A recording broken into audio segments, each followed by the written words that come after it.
almocei. Talvez você que está em casa já tenha até almoçado, né? Já almoçou? Pois é. Agora, a gente que está na correria, trabalhando fora, normalmente tem que almoçar fora. Ou almoçar, tem gente que tem que jantar fora de casa, no dia a dia de trabalho ou para fazer um programinha diferente com os amigos, com a família, sair é sempre bom, né? Agora, nem sempre a gente tem certeza do que está comendo em algum lugar diferente. A gente não sabe exatamente como é que está aquela comida, aquele alimento. Por isso, hoje vamos falar um pouco sobre o papel da vigilância sanitária de alimentos. A vigilância sanitária atua em todo tipo de estabelecimento, desde bares até cozinhas industriais, e trabalha para garantir que esses estabelecimentos nos ofereçam alimentos sem risco de contaminação e em condição boa para a gente realmente se alimentar e ficar bem, né? Ficar saudável e não ficar doente. A gente vai conversar mais sobre esse trabalho e saber como que se identifica esses alimentos, para saber se eles estão bons. Os restaurantes estão adotando as medidas de higiene adequadas, mas a gente tem que ficar de olho. E quem vai nos ajudar a entender tudo isso é a nutricionista pós-graduada em Vigilância Sanitária de Alimentos pela USP, Camila Alves. Muito obrigada por ter vindo, Camila. É um prazer recebê-la. E esse é um assunto que eu tenho maior interesse, né? Aliás, eu e a equipe, porque a gente almoça fora todo dia. Ah, que então, bom. como é bom a gente entender um pouquinho sobre tudo isso. Vamos sentar? Vamos. Para conversar?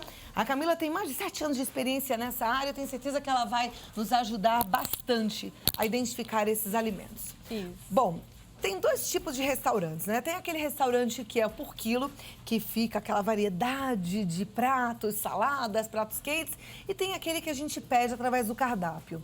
Minha primeira pergunta é, tem algum que seja mais adequado? Que a gente corra menos riscos? Não. Não. Os riscos podem acontecer de qualquer forma lá dentro da cozinha, na área de manipulação mesmo. Tanto sendo o prato pronto, aquele à la carte, quanto o balcão de distribuição. Todos lá dentro da cozinha podem oferecer algum tipo de risco de uma manipulação inadequada, de algum processo de cocção, de resfriamento que ocorra que esteja inadequado. Agora, o de buffet, né, o serviço de self-service, ele corre um risco um pouco maior porque a comida fica exposta durante muito tempo. E aí que vem as dicas que a gente tem que prestar atenção quando a gente está nos restaurantes. Normalmente essa mesa é posta por volta das 11 horas da manhã, né? E ela vai até, em algus restaurantes, lá para as 4 da tarde. Isso, exatamente. Então, o que a gente precisa ficar atento? Quando a gente entrar num restaurante, minha primeira dica é que a gente podia estar de olho, e esse é o papel da vigilância, ele está investindo nesse sentido de criar consumidores vigilantes, que eles possam ter um olhar mais clínico, que eles possam estar de olho nos itens, nos processos, para a gente garantir também a nossa própria segurança. Então, quando a gente entra num restaurante, a primeira coisa que a gente poderia fazer é visitar o banheiro. Se o banheiro sujo, cozinha suja. Banheiro sujo, cozinha suja. Eu tenho um amigo, aliás, um casal de amigos que assiste ao programa lá em São José do Rio Preto. Um beijo pra Lelita e pro Mário. E eles sempre me falaram isso. Cláudia, quando for num restaurante, visita o banheiro. Se o banheiro estiver sujo, é porque a cozinha é suja. É verdade mesmo? Porque a preocupação do banheiro tem que ser a mesma da limpeza da cozinha.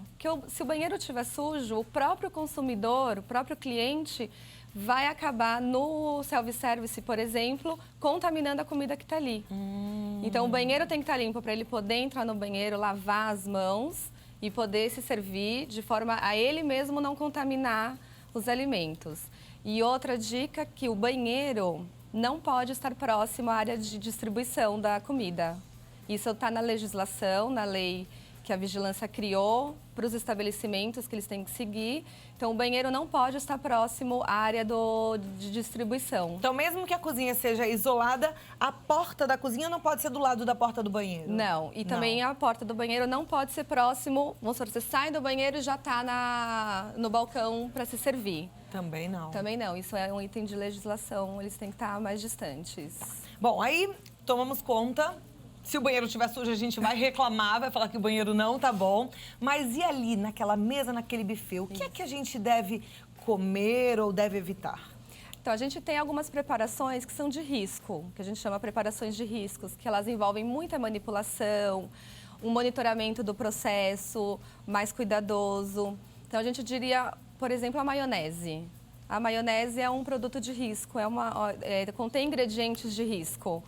Primeiramente, porque alguns estabelecimentos ainda utilizam a maionese feita com ovo cru. Ovo cru, né? Não utilizam a maionese industrializada. Ainda se tem casos de ter a maionese caseira, que a gente chama, né? E o ovo cru é um grande perigo, né? Ele contém nele mesmo uma bactéria, que é a salmonela, e ela pode estar, se não fazendo os processos corretos, ela pode estar contaminando a pessoa e a pessoa vir a ter uma intoxicação. Então, a maionese, mesmo que feita com a maionese industrializada, ela também é um produto de risco, porque ela tem muita manipulação. A gente tem que cozinhar os legumes, aí os legumes têm que resfriar até a gente poder misturar maionese, a gente não pode misturar nela quente. Esse processo de resfriamento, ele tem que ser monitorado, porque exatamente esse tempo de resfriamento é o tempo que as bactérias mais gostam. É a que a gente chama de zona de perigo. Né? A zona de perigo fica naquela temperatura ambiente, entre 5 e 60 graus, que as bactérias adoram, é o tempo que a gente está esperando resfriar. Então, isso leva a ter um produto de risco, a maionese. Então, evitar a maionese de É cara. bom evitar. Se a gente não conhece o restaurante, não sabe a procedência, é a primeira vez que está indo, pula a maionese. É gostosa, tudo, mas é bom evitar. Da mesma linha, o salpicão. Salpicão de frango também é sempre bom a gente evitar.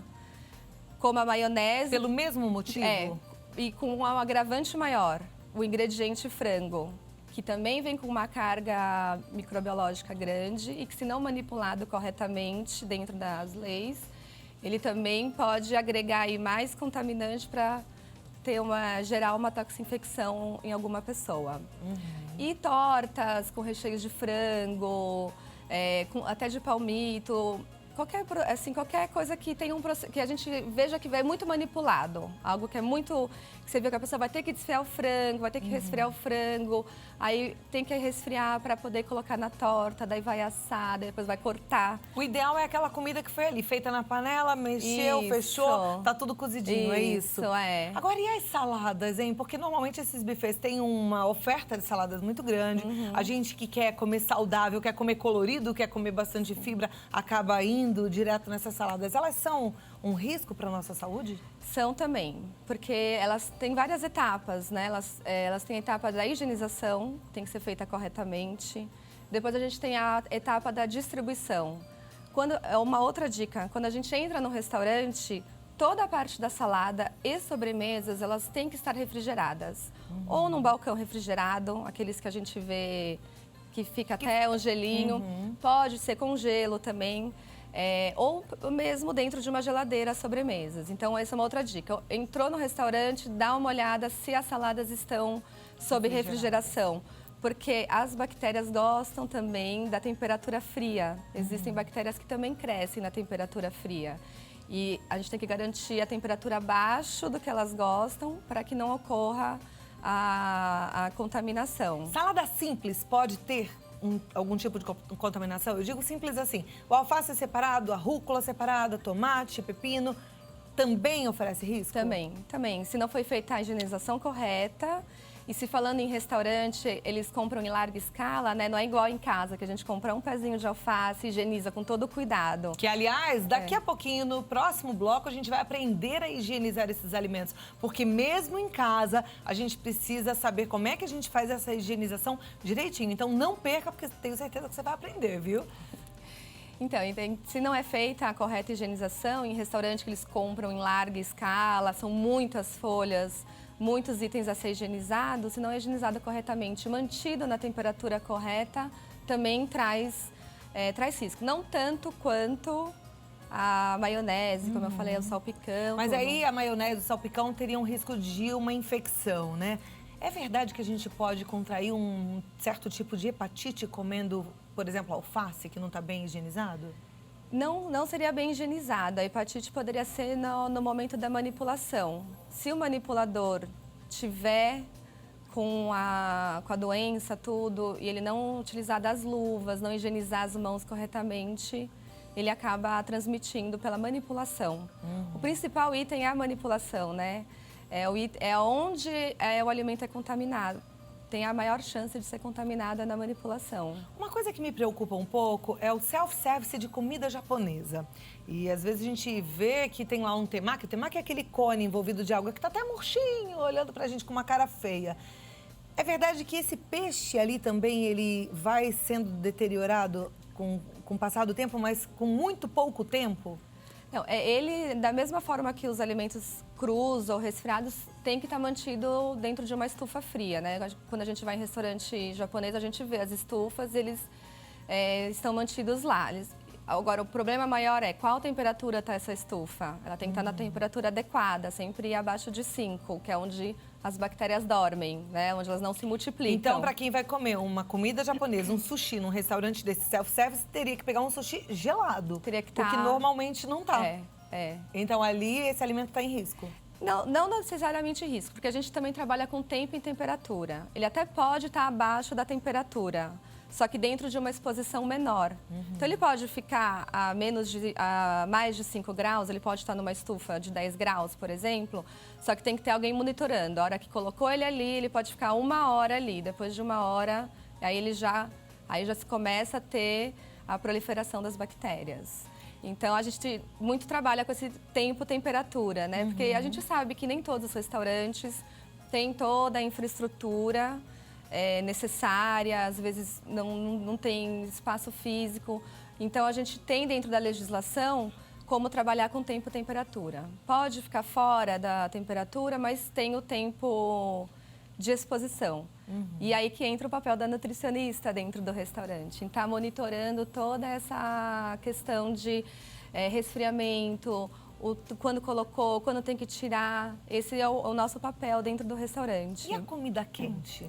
A comida quente também tem a temperatura correta dela ser tanto cozida, né, na cocção. A gente diz que ela tem que atingir 74 graus no centro geométrico do alimento. Isso, a nutricionista que faz esse monitoramento dentro do restaurante. E depois disso, quando vai para o balcão de distribuição, tem que ficar mantido naqueles balcões térmicos. Então, quando a gente chega num restaurante, a gente já pode olhar ou se está num richô, se o richô está aceso, porque às vezes eles até colocam, mas o richô está apagado. Ou se está naqueles balcões, saindo, né, a hora que você vê a pessoa tirando... Que tem uma aguinha quente isso, lá, que fica como se água tivesse banho-maria. Tentar perceber a hora que a pessoa tira aquela cuba, aquele prato de lá, se está saindo vaporzinho. Quer dizer que aí vai estar numa temperatura adequada.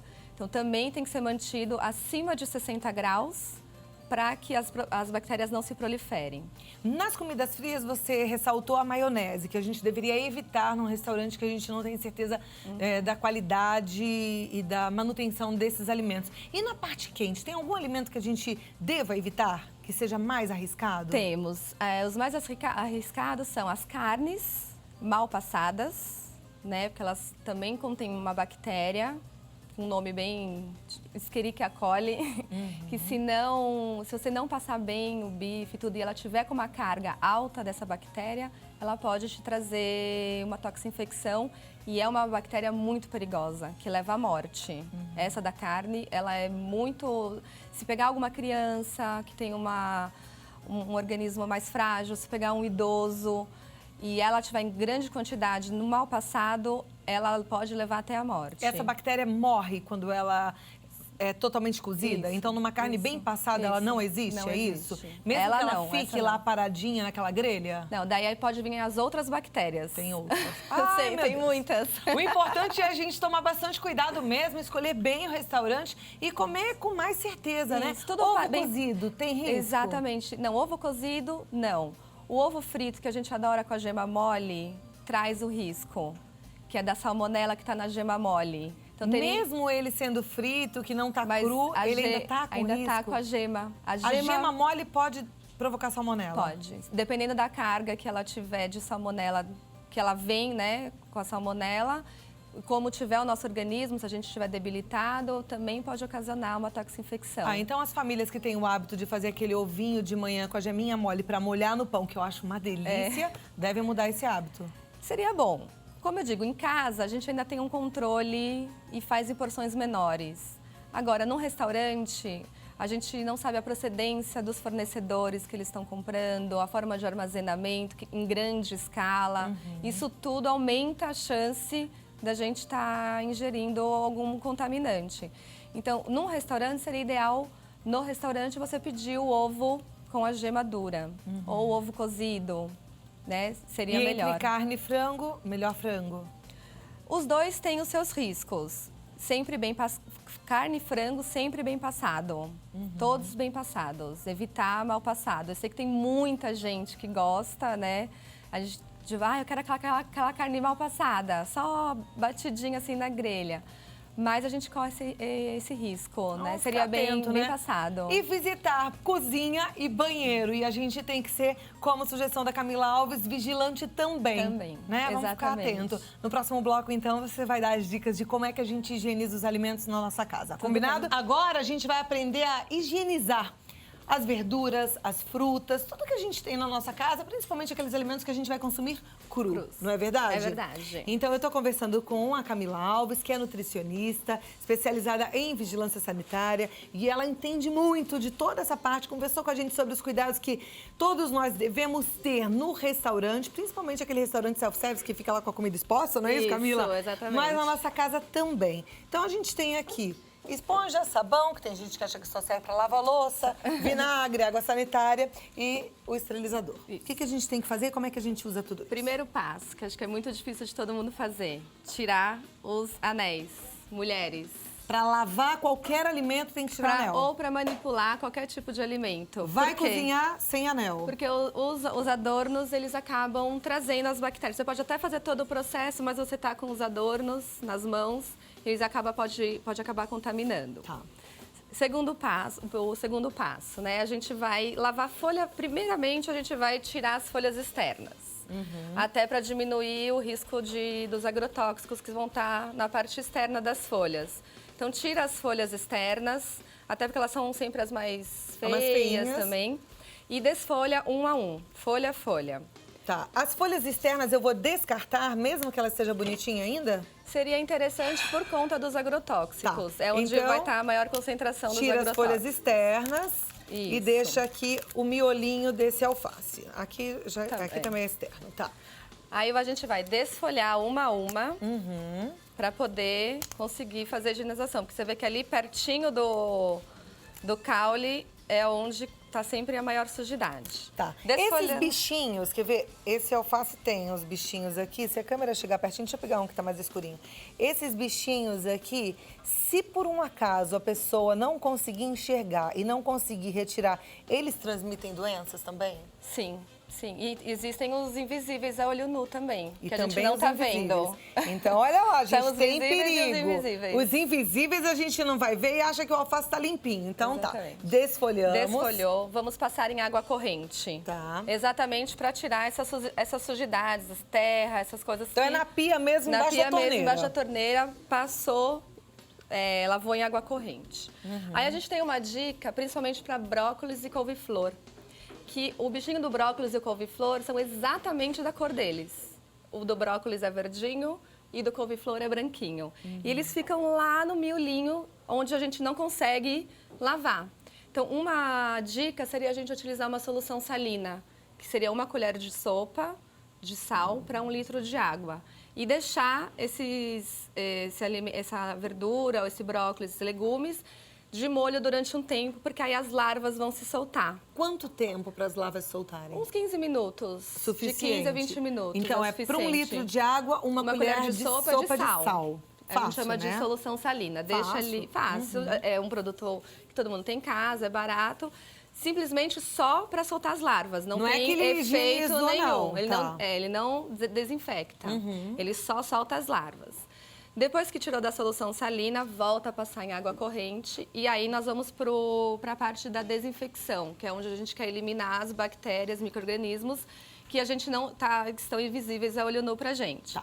Então, para isso, o que a gente pode utilizar? Uma solução com água sanitária ou com um produto à base de hipoclorito.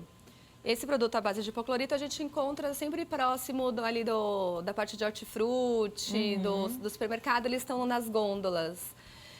Ele já vem, tem no rótulo a diluição dele, que são algumas gotas no litro de água. Deixa imerso por 15 minutos. Se colocar mais gotas do que manda na embalagem, a gente está prejudicando a saúde? Então, tanto esse, a base de hipoclorito, quanto a água sanitária, os dois têm que ser em medida exata. Senão a gente acaba dando uma carga excessiva de produto químico, né? E a gente, se não fizer lavar depois corretamente, ele pode acabar ficando com algum resquício e isso pode trazer algum prejudicial pra gente. Ok. Quanto tempo tem que deixar, por exemplo, o alface de molho nessa água com o líquido do hipoclorito ou com a água sanitária? 15 minutos. 15 minutos. E a água sanitária a gente dilui 1 colher de sopa para 1 litro de água, igual o sal. Tá. Isso depois que lavar. Depois que soltou, lava na solução salina. Depois que lavou na água corrente, coloca de molho. Coloca de molho. Deixou 15 minutos. 15 minutos. E aí? E aí, o que você me perguntou, tanto a quantidade diluída, se for errada, a gente pode trazer malefício, e o tempo também de imersão também pode influenciar. Se a gente deixar menos de 15 minutos, o produto não fez efeito. Então, a água ficou, o produto ficou imerso numa água que não mudou nada. Se a gente deixar mais de 15 minutos, aí a gente já começa, ainda mais as folhas, as frutas, legumes, tipo tomate, começa a entrar o produto e aí pode ficar algum resquício e trazer algum malefício. Então, o importante é a quantidade diluída e o tempo controlar isso direitinho, exatamente. 15 minutos certinho. 15 minutos certinho. Passados 15 minutos, vai novamente para a pia, enxágua bem. Na água da pia, na água da torneira. Mas essa água não é contaminada? Pode estar, né? Corremos esse risco. E outro problema também depois que passou na desinfecção com o produto, o ideal é a gente lavar a mão para depois pegar no produto já desinfectado. Tá. Porque se a gente não lava a mão, tá com a mão, foi fazer alguma outra coisa, passou no cabelo, né? Ai, agora eu vou... Tá com a mão contaminada, pegou no produto, tudo. Já não adiantou nada. A gente tem que tomar bastante cuidado. Você vê só? A gente não é fácil, não é moleza. Exatamente. Aí aqui, a gente tem vinagre, sabão e esponja. Então, o vinagre, que é o grande dilema. Usa, não usa... O vinagre, ele não tem o poder de matar as bactérias. Ele tem o mesmo poder da solução salina, de soltar as larvas. Mas ele não desinfecta, né, que a gente chama. Ele não tira os micro-organismos, ele não elimina os micro-organismos. Então é simples, assim, às vezes você fala, mas eu não queria comprar essa solução porque eu acho cara. Ok, porque também não tá fácil de encontrar. Aí eu uso vinagre. Vamos trocar, então, o vinagre, que normalmente você usaria 1 colher de vinagre para 1 litro de água, pela água sanitária. Isso. E ficar de olho no tempo, não é isso? Agora é importante falar da água sanitária, porque tem que ser água sanitária específica para uso culinário. Então, quando você comprar água sanitária, você vira para ler atrás do rótulo se está escrito uso culinário. E aí ele já vem até com a diluição. Ele já explica 1 colher para 1 litro. Se você virou, não está escrito nada de uso culinário, ou não tem nenhuma informação disso, aí não é utilizado, porque daí é o alvejante. Então, é água sanitária própria para higienização, porque existe água sanitária que é só para limpeza, que não foi comprovado para a vigilância que ela tenha o poder de eliminar a bactéria. Então tem que ser a que você virou, ele ainda normalmente vem sublinhado e para ela uso culinário. É o mesmo preço ou ela é mais cara que as outras? Não, é o mesmo preço. Então tá tranquilo, né? Vamos fazer direitinho. É a mais barata. Imagina você que tá cuidando de alguém que já tá com algum tipo de enfermidade. Tem que cuidar direitinho da saúde dessa pessoa, né? Da família toda. O que a gente indica, é o mais barato e prático é a água sanitária. Perfeito. Sabão e esponja? Então, muita gente utiliza a esponja para estar passando antes principalmente nas frutas, nos legumes, para estar tirando aquele excesso até do agrotóxico, de tirar toda a sujidade. Só uma questão para a gente tomar cuidado com a esponja, porque a esponja ela é um ninho de bactérias, né? Então, ela tem exatamente o que a bactéria gosta, ela é úmida. Então, a gente tem que pode utilizar, mas uma esponja, assim, limpinha, sequinha, né? A gente, depois que utilizou, ter o cuidado de lavar essa esponja também, higienizar ela, guardar ela sequinha para usar novamente. Ih, mas ninguém guarda sequinha. Sabe onde é que o pessoal guarda? Naquele potinho que fica em cima da pia. É. Que vendem pra gente dizendo que ali é pra pôr esponja. Então não é pra pôr esponja ali. A de higienizar os hortifrutis. Mas e pra lavar louça? A gente também não vai contaminar também. tudo? A esponja também é um grande vetor de bactérias. Então o ideal é a gente manter essa esponja seca. Seca a gente não vai conseguir, mas o mais próximo do seco. Tem uns potinhos de guardar esponja que são em pezinhos, assim, que a esponja fica praticamente livre, que aí dá pra ela secar e que tem um escorredor por baixo. Procura esse que é o ideal, E né? também porque acabam ficando sujidades aqui, né? Que a gente lava a louça, tudo ficam as sujidades. Então, ficam restos de comida, às vezes. Então, é sempre importante manter a esponjinha limpa. Principalmente quando a gente, então, vai utilizar para higienizar os legumes. E se tiver com a esponjinha limpa, pode lavar então com sabão neutro as frutas. Sim, é uma forma de tirar agrotóxico. Tira o agrotóxico. Mas aí mesmo depois que lavar com tem sabão que fazer e a esponjinha, todo o processo. faz o processo para tirar as bactérias. Faz. Ufa! Mas vale a pena, né? Assim você garante que tudo que você está colocando na mesa da sua família está direitinho, está livre de bactérias. Pelo menos você fez com todo carinho a higienização. Camila Alves, nutricionista, ela tem essa experiência maravilhosa em vigilância sanitária, ela é pós-graduada em vigilância sanitária e você entra em contato através do site www.amitiegastronomia.com.br amitiegastronomia.com.br, porque ela tem um buffet também que faz festas com cuidado, né? Para que tudo seja bem impecável. camilanutri@hotmail.com é o e-mail e o 0 operadora 11 98081 2050, tá certo? Tá certo. Adorei. Pode voltar mais vezes que eu quero mais dicas, viu? Foi muito bom te receber. Obrigada. Muito obrigada. Até a próxima, Até a Camila. próxima.